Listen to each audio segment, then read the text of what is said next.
Bonjour, ici David, bienvenue dans cette nouvelle vidéo dans le cadre de la série spéciale Salon SME, série spéciale où on s'attache ensemble à développer votre épanouissement commercial, à générer plus de profits en faisant moins d'efforts et en prenant toujours plus de plaisir. Alors hier, je vous ai dit qu'on verrait cette clé-là, mais finalement j'ai décidé de d'abord vous présenter celle-ci, ça me paraît plus logique. Et cette clé-là, finalement, de ce que l'on va voir ensemble aujourd'hui, elle a pour objectif de générer plus de profits en faisant moins d'efforts. En comprenant finalement le concept qui se cache derrière ce numéro 4, eh bien vous serez capable finalement d'avoir plus de prospects et plus de clients, peut-être en faisant même moins d'efforts que ce que vous faites aujourd'hui. Ça vous dit de savoir ce qui se cache là-dessous? Je lève le numéro 4. Et bien juste avant, ce que je vous propose, c'est d'introduire ce concept en vous partageant une image. Cette image que j'aime bien prendre, c'est l'image du verger. Imaginez que vous ayez ici, nous avons Michel, qui est un agriculteur et qui possède l'arbre de son verger. Et nous avons Thierry qui lui aussi a l'arbre de son verger et leur objectif à tous les deux, c'est de récolter les pommes mûres. Et sur chacun des arbres, bien évidemment, il y a des pommes bleues qui ne sont pas mûres du tout, qui ne sont pas prêtes à être récoltées. Vous avez les pommes oranges qui, elles, sont à moitié mûres. Et il y a les pommes qui intéressent Michel et Thierry qui sont les pommes rouges. Elles sont mûres, elles sont prêtes à être récoltées pour en faire pour ce que l'on veut, des compotes, des tartes, bref, pour pouvoir les vendre. Et Michel, lui, la stratégie qu'il a pour pouvoir aller chercher les pommes mûres, c'est qu'il pose son échelle sur l'arbre, il grimpe tout en haut de son échelle et il commence à tâter les différentes pommes. Et là, il commence à tâter, il voit que c'est une pomme bleue. Ah non, elle est un petit peu trop dure, elle n'est pas prête. Ah, je la laisse. Tâte la seconde. Ah, celle-là, elle est pas encore tout à fait prête, elle est à moitié mûre. Et je vais la laisser encore et puis je reviendrai la chercher plus tard quand elle sera prête. Hop, il tâte la suivante. Pareil, c'est encore une pomme bleue, elle est pas mûre. Ah, ça y est, il a trouvé la première pomme mûre, il la tâte, elle est bonne. Hop, il la prend et il la met dans son panier. Et il continue comme ça à tâter chaque pomme de son arbre jusqu'à ce qu'il trouve les deux pommes mûres qui l'intéressent. Thierry, lui, il a une autre stratégie. La stratégie de Thierry pour aller récupérer les pommes mûres, c'est de faire ce qu'on appelle en Normandie le lochage. Alors le lochage, qu'est-ce que c'est? C'est la technique qui consiste à secouer l'arbre pour faire tomber les pommes mûres. Étant donné que les pommes, lorsqu'elles sont mûres, elles sont plus beaucoup accrochées à la branche, Thierry sait que lorsqu'il loche son arbre, lorsqu'il secoue le tronc, il sera capable de faire tomber les pommes mûres. Et ce qui se passe finalement, c'est que à la fin de la journée, Thierry et Michel auront tous les deux dans leur sacoche les deux pommes mûres de leur arbre. La différence par contre, c'est que Michel aura certainement passé beaucoup plus de temps et investi beaucoup plus d'énergie que Thierry à tâter pomme après pomme pour trouver les pommes mûres.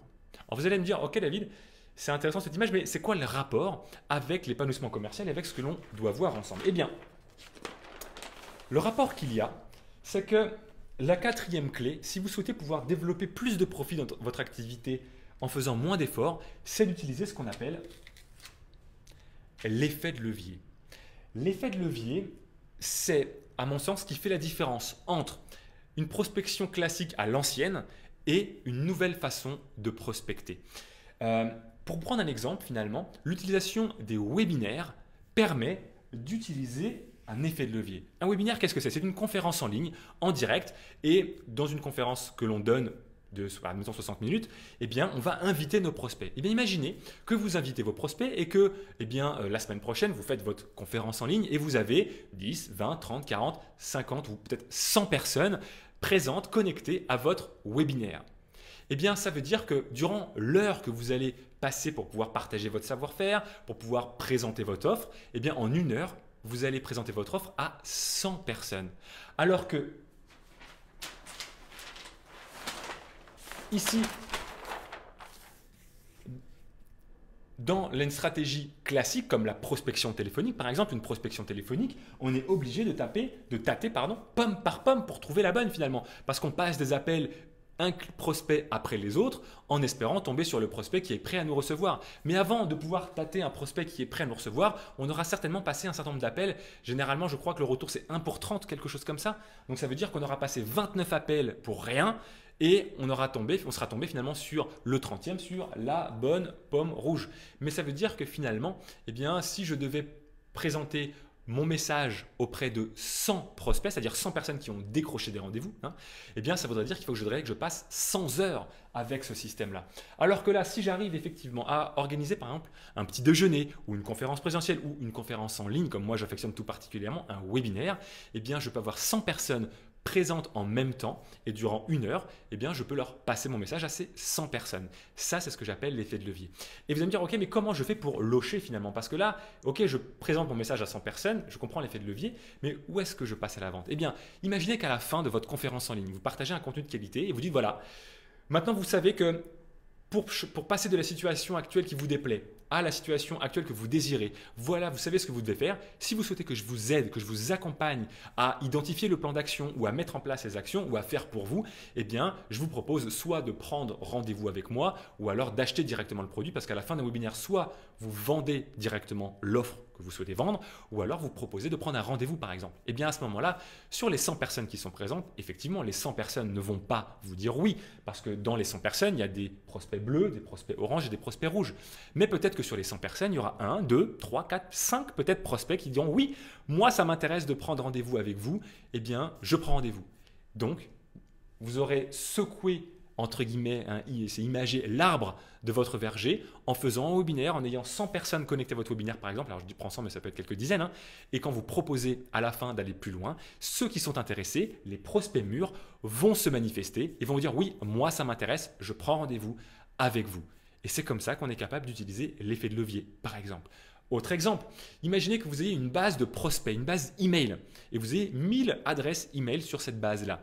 Si vous envoyez un email à ces 1000 contacts, et que vous dites voilà, j'ai dans la semaine qui arrive 10 créneaux d'1 heure que je réserve pour 10 personnes qui souhaitent pouvoir bénéficier d'une session stratégique avec moi, c'est une session offerte, eh bien répondez à cet email-là, répondez à mon questionnaire et vous pourrez bénéficier d'une session stratégique offerte uniquement si vous êtes dans tel et tel et tel critère.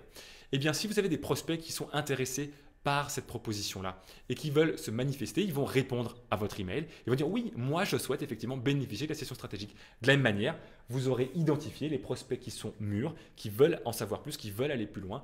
Et donc, vous aurez simplement en envoyant quelques emails, en lochant votre base de contacts, récupéré les fruits les plus mûrs.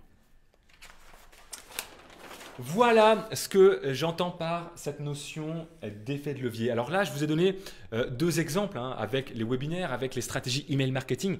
Il y a d'autres façons quelque part d'utiliser l'effet de levier. Mais ce que je veux dire par là, c'est que je pense que si on arrive à utiliser l'effet de levier, d'avoir une prospection qui permet d'avoir plus de monde en même temps qui entend notre message et qui nous permet de développer des rendez-vous dans le même temps, on va être capable de générer plus de profits parce qu'on aura plus de prospects qui vont entendre notre message en faisant moins d'efforts. Parce qu'un webinaire, lorsqu'en 1 heure, mon message passe auprès de 100 prospects, eh bien, il m'aurait fallu au moins 100 heures dans la prospection classique si j'avais dû voir chaque prospect un par un.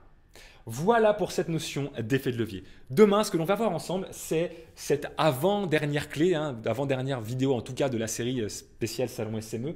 Et cette clé-là, elle est très importante à connaître si on veut utiliser l'effet de levier de la bonne façon. Parce que si on utilise l'effet de levier et qu'on a de plus en plus de prospects qui demandent, qui nous sollicitent, il faut faire attention à le faire de la bonne façon. Et si vous ne connaissez pas cette clé-là, vous pourrez prendre le risque finalement d'avoir certes plus d'activités prospects, mais de vous épuiser malgré tout et d'investir du temps auprès des mauvaises personnes. Et je vais vous expliquer dans la vidéo de demain ce que j'entends par là et quelle est la clé à connaître. Voilà, j'espère que cette vidéo vous a plu, j'espère que toute cette série vous plaît. Si c'est le cas, faites-le moi savoir, mettez un j'aime, partagez auprès des personnes de votre réseau à qui vous pensez que ça pourrait peut-être être utile. Taguez-les si vous êtes sur Facebook ou sur YouTube. En tout cas, si vous pensez que ça peut être utile à d'autres, je vous remercie d'en faire profiter, de le partager. Moi, ça m'aide quelque part à partager finalement ce contenu et à faire connaître ce contenu-là auprès d'autres personnes. Et puis, si vous pensez que ça peut être utile, vous ferez également d'autres heureux qui vont découvrir ces vidéos-là grâce à vous. Juste un message pour vous dire que cette vidéo-là, elle est réalisée dans le cadre du Salon SME. Le Salon SME il aura lieu le 25 et le 26 septembre. Je serai présent, j'ai le bonheur de pouvoir animer une conférence le 25 et une conférence le 26 également. Donc du coup, si vous souhaitez qu'on puisse parler de ces sujets-là ensemble, je me ferai un plaisir de le faire. Donc, si vous souhaitez participer gratuitement au Salon SME, le lien il est dans la description YouTube ou alors dans le statut Facebook. Et d'ici à ce qu'on se reparle demain pour découvrir ensemble la clé numéro 5, osez Soyez vous-même et réalisez-vous pleinement chaque jour. À demain.